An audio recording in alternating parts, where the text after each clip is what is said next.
Hello everybody. Thank you for joining in once again.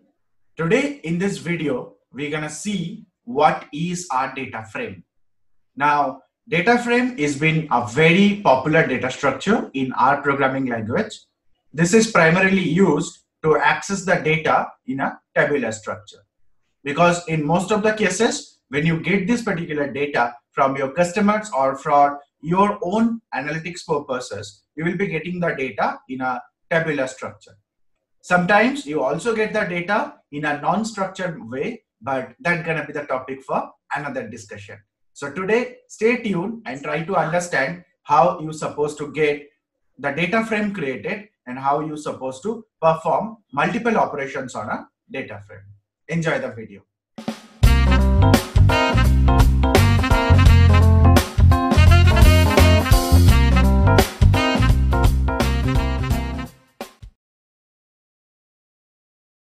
So let's see what is a data frame and how that's gonna be beneficial for any data scientist or what exactly we're gonna get out of it.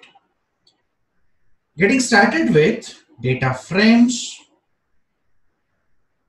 and let us understand what are the advantages of that and why we actually need data frames and what all operations can be done on them. Before getting into the actual data frames, we might know or we might remember, we can have variables on any of these R programming instances, and I can create any type of variables. And we also remember we can check the class or as integer or as dot the name of the class to actually go ahead and find out how we are going to figure out that which type of the data it holds or what is the type of the variable. Similarly, we also know how to create something called collections. Once we know how to create a collection, we can actually replicate something like an array in R programming. And similarly, in any other programming languages which supports collection, like an array. Now, the basic problem with these two components are variable is anyhow, it's a single instance, whereas collection can be multiple instances, but they will all be mostly of a homogeneous data type. In case of data sciences, we need some sort of a tabular structure where we will be having a set of rows and a set of columns, which we have here. And then I will be having multiple column names mentioned here. And then for all these columns, I'll have multiple of my data available. This makes sense for a data science operation because usually we'll be dealing with fair share amount of data, which is actually very big. And then I also wanted to have some flexibility where I can perform some column-wise or some row-wise operation. And at the same time, I should be also able to address individual element in the table. If at all I wanted to get the second column, second row element, which is 2, 2, I should be able to directly point out to this particular element here. Now, having said that, there can be many other possibilities or many other work or purposes which I can be doing with this situation. I can only fetch this particular data to get some understanding. I can also update this data to make a realization of some other purposes. Just to update this particular data, if maybe it's a time dependent data, and in every single time instance, I wanted to update this so that the analytics what we are getting out of this supposed to be very, very appropriate. Now, having said that, this all functionalities purposes can also be included that I should be able to create a table or a tabular structure.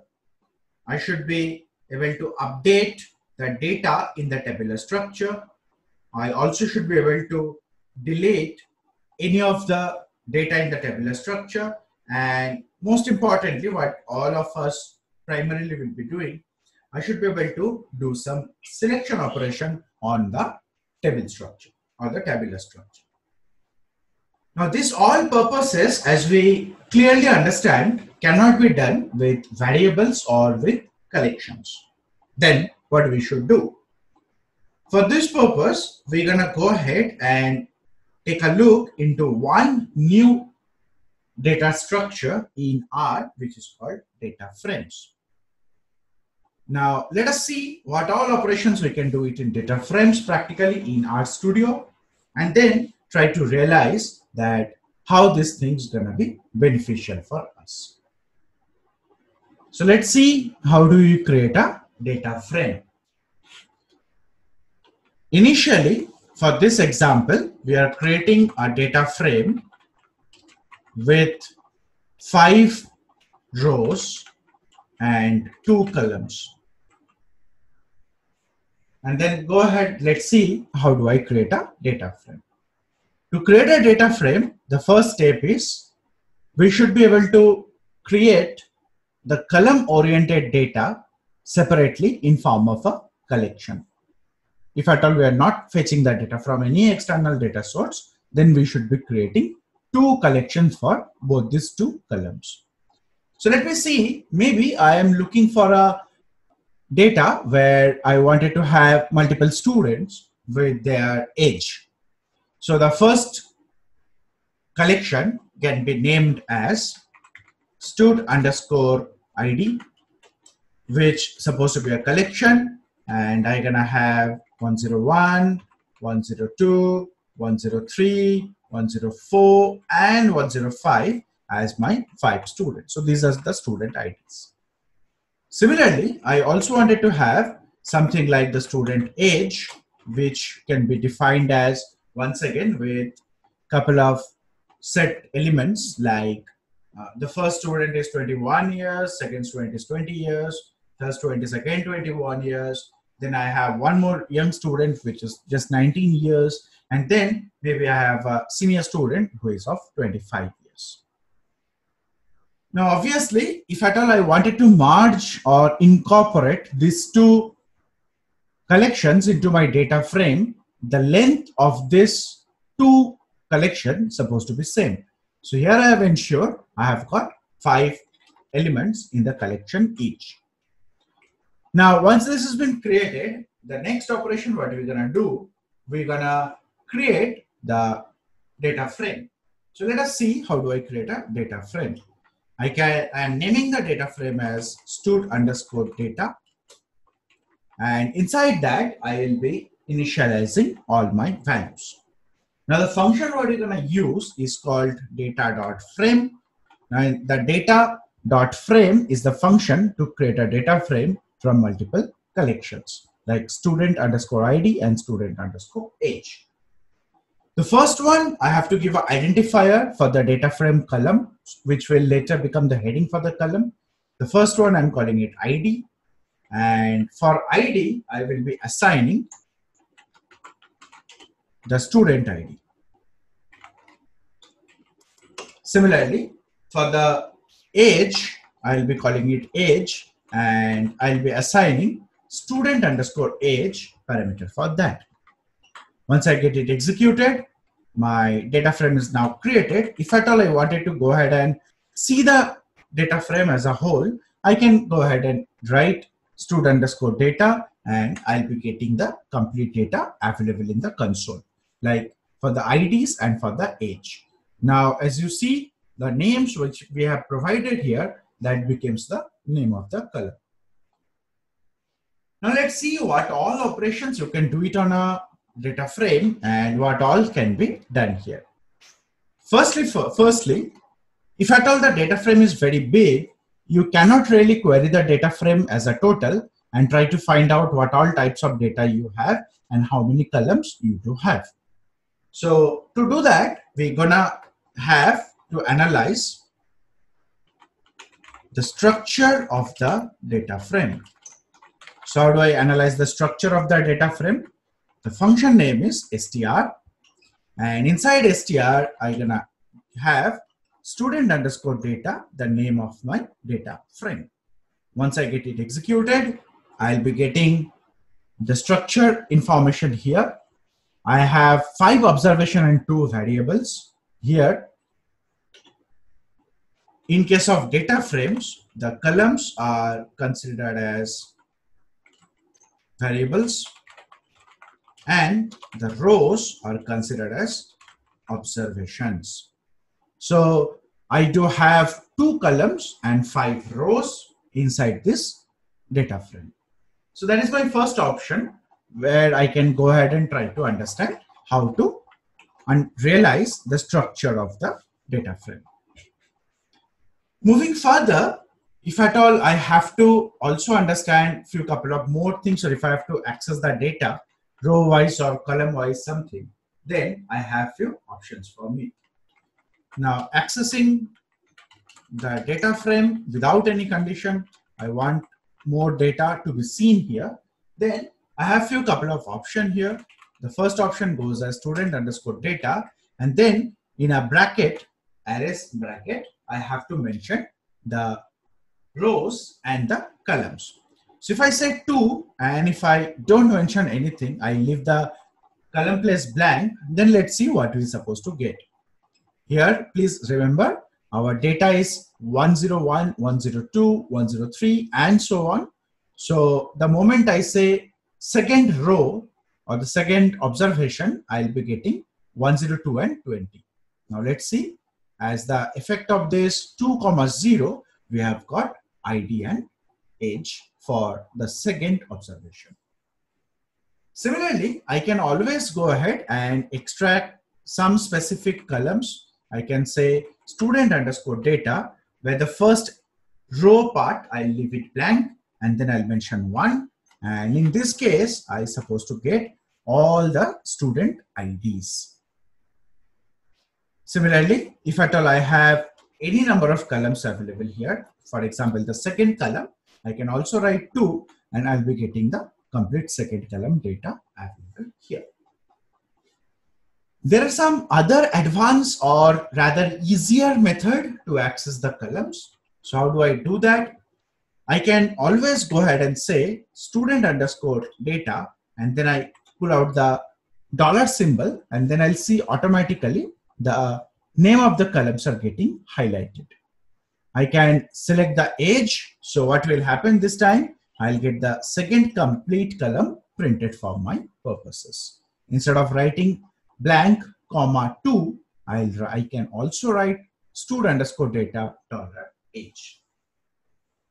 This is one very specific purpose where this can be done. Now, once again, reminding you about the structure. We have the structure as we had 5 observations and 2 variables. Now, if I want to add one more variables, rather one more column in our terminology, then let us see how do I do that. Now, we are talking about the update operations in data frames. The first update, what we're going to do, we are going to incorporate something like a new column or a new variable. And assuming that this time in like student ID and student age, we're gonna add something called student underscore weight.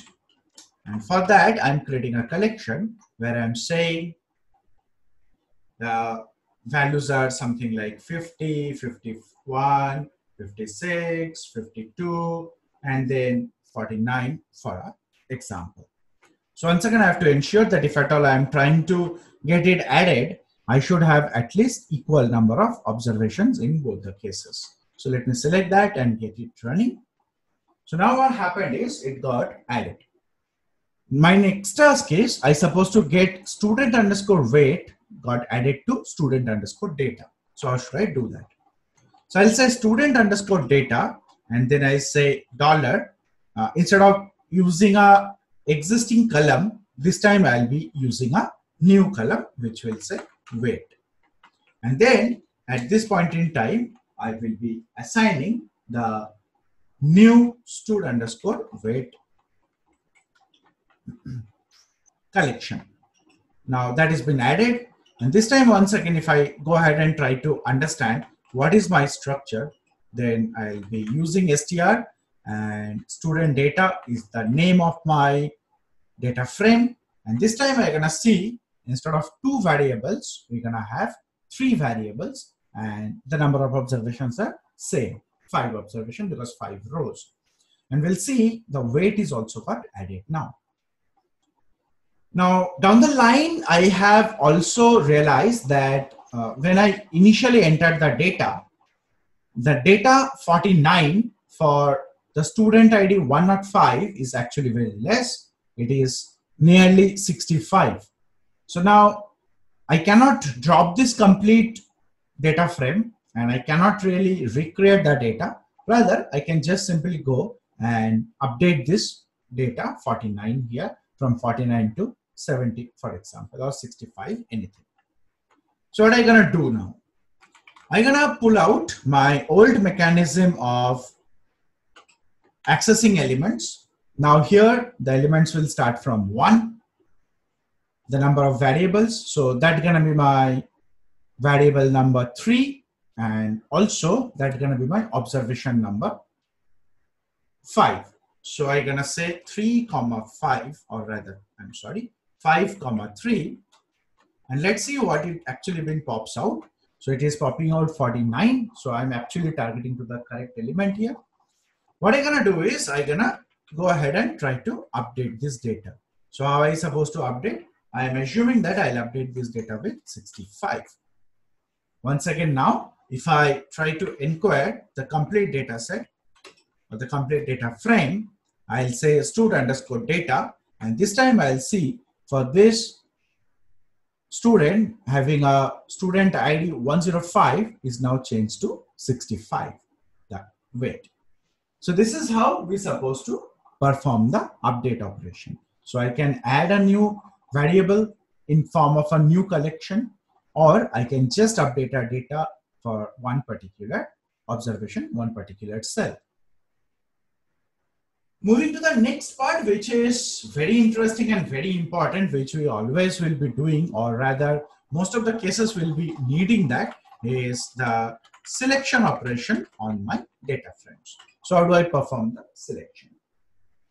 To do a selection operation on a data frame, on a standard existing data frame, I always supposed to have the function used for this purpose, which is called subset. The subset function will actually help me to create a subset of this complete data frame. So now let's see what it's supposed to do. I can go ahead and say student_data, which is the name of the data frame, and then I wanted to only select the students who are having weight more than 55 mentioned in the data frame. So technically speaking, I supposed to get only 2 values here. One is this 56, another one is this 65. So now what I'm gonna do is I'm gonna once again use the clause subset here, and then I'll be putting the condition on student data $weight, and the weight supposed to be more than 55. Now, once I get it executed, what I get, I'll be getting the subset of that data frame only for 2 students, 103 and 105, where their weight is actually greater than these values, greater than 55. Subsequently, I can, instead of selecting the complete data, if I'm only interested on the age, I can also do that correction. Instead of now selecting the or returning the complete data frame, I can only return whichever element I want. So I can only use age. Now if I get it executed, I'll get only the age of those 2 selected students. Further, I can always go ahead and try to get little more data on that, or if I wanted to have little more conditions to be added here, that is as well possible. Let us see how do I do that. Now I am enhancing this condition here. I am saying if the weight is more than 55 and they are below 25 years of age, then only their data should be selected. So looking at this particular data, there are 2 students who are having more than 55 of weight, and then their age, if at all, that is less than 25, not even 25, less than 25, then I only supposed to get one single value at this time. So let us create this particular subset situation and let us see whatever data we get. So again, I'll be performing my query on student data. I'll be adding the subset clause. I'll say student data $weight, which is supposed to be greater than 55, and please observe the symbol here. For adding a condition, I'm using a and ampersand symbol, single ampersand, and using that I'll be adding my next condition. And my next condition is supposed to be student underscore data $age supposed to be less than 25.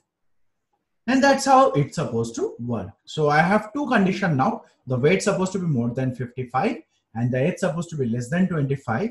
And both the conditions supposed to be true to select the new subset of the data frame. So let us get it executed.